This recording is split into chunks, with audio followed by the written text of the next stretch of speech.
What's up fam, my name is Tech and welcome to my Mass Effect 3 multiplayer guide for the Geth Hunter Infiltrator. I'll be starting by going over the racial passives within the active abilities. Following that, I'll give you some builds you can try to start off with the class. And as always, links to useful information will be in the description. So what can they do?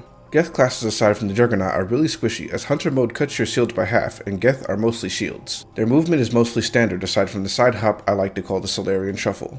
By default, they have lower health and higher shields than most classes, starting at 250 health and 750 shields. For melee, they have a single hit light attack combo, and their heavy melee is actually pretty unique. They do a shield pulse that expends a portion of their shields. The heavy melee is actually faster than the light one, so heavy is probably better in most cases, and its two passive trees come with a few extra perks than the base human classes. Networked AI gives a bonus to Geth weapons that stacks with the regular weapon damage bonus, really important with this class. It also potentially gives more power damage than Alliance training, maxing out at 40% over 35. Advanced hardware is mostly the same as the human fitness tree, except one point in it will give you 10% shield regen delay. The Geth Hunter is potentially the most potent sniper in the game, and is capable of dealing the highest single shot damage in the game.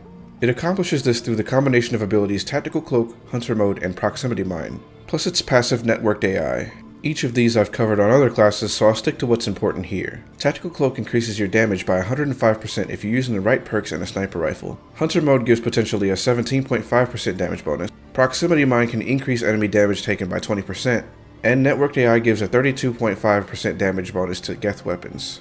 If you go for max damage with a maxed out Javelin, you'll be hitting for 7,000 plus damage with all possible boosts and no headshots. With a headshot, you'd be hitting more than 17,000. With that being said, in order to get that much damage, you'll also be the squishiest class in the game, as you would have to forego points in advanced hardware, and Hunter Mode cuts your shields in half. So I personally would recommend skipping Proximity Mine, as it's just another cooldown to manage, and the difference in damage is not worth the loss in durability. So max out Tactical Cloak with damage, recharge speed, and sniper damage. Then max out Hunter Mode with the most important perk being 6B damage, and the other two aren't as relevant. Then max out weapon damage and Networked AI, and durability and hardware.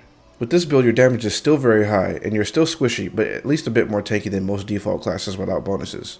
This class can also work with the Geth Plasma Shotgun if you want to run something more personal. In that case, you'd run most of the same perks as before, just skip the 6th rank of Cloak and take 5 ranks in Proximity Mine with radius and damage taken. Skipping those last 2 ranks will free up some points for you to throw in advanced hardware. Also, the DPS does not benefit from headshot damage, so no need for that perk. One of the biggest things you'll have to learn if you're using the Javelin is that it does not immediately fire on pulling the trigger. It has a short charge, so you kinda have to lead your shots a bit. Honestly, I'm not even that good at it yet, but once you have that down, you're in a good spot.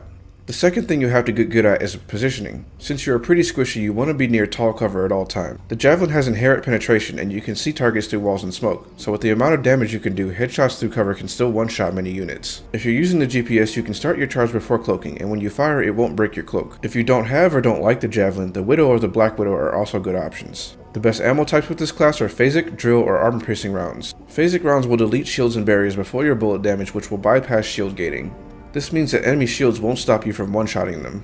Armor-piercing and drill rounds will augment your already solid ability to shoot through walls and will allow you to completely commit to that as a strat on its own. If you're only running a Javelin, Reapers can be tough, as Husk and Banshees are very wiggly and can throw off your shots. If you like this video, please drop a like so the YouTube algorithm lets other people know this game is still being played. And the next video won't be selected on my community poll, I'm picking it this time. It'll be the Asari Valkyrie, so keep a lookout for that. Later fam.